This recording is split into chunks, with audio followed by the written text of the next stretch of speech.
need his name up in lights. He just wants to be heard, whether it's the beat or the mic. He feels so unlike everybody else, alone, in spite of the fact that some people still think that they know him. But fuck him, he knows the code. It's not about the salary, it's all about reality and making some noise, making a story, making sure his click stays up. That means when he puts it down, Tox picking it up. Let's go. Who the hell is he anyway? He never really talks much, never concerned with status, but still leaving him starstruck. Humble through opportunities, given despite the fact that many misjudge him because he makes a living from writing raps. Put it together himself, now the picture connects. Never asking for someone's help or to get some respect. He's only focused on what he wrote. His will is beyond reach, and now it all unfolds. The skill of an artist. This is 20% skill, 80% fear. Be 100% clear, cause Ryu was ill. Who would've thought he'd be the one that set the West in flames? And I heard him wreck it with the Crystal Method, name of the game. Came back, dropped Megadeth, took him to church. I like Bleach, man. Ryu had the stupidest verse. This dude is the truth. Now everybody giving them guest spots. His stocks through the roof. I heard he fucking with that stock.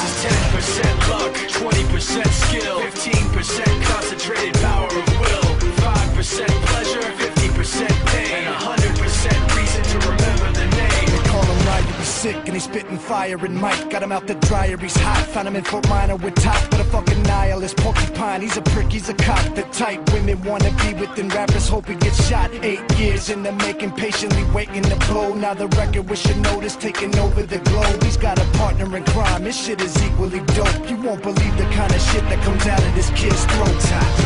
He's not your everyday on the block. He knows how to work with what he's got, making his way to the top. He often gets a comment on his name. People keep asking him, was it given that birth or does it stand for an acronym? No, he's living proof. Let him rock in the booth. He'll get you buzzing quicker than a shot of vodka with juice. Him and his crew are known around as one of the best. Dedicated to what they do and give 100%. Forget Mike, nobody really knows how or why he works so hard. It seems like he's never got time because he writes every note and he writes every line. And I've seen him at work when that light goes on in his mind. It's like a design is written in his head every time before he even touches a key or speaks in a rhyme. And those motherfuckers he runs with, the kids that he signed, ridiculous, without even trying. How do they do it? This is 10% luck, 20% skill, 15% concentrated power of will, 5% pleasure, 50% pain, and 100%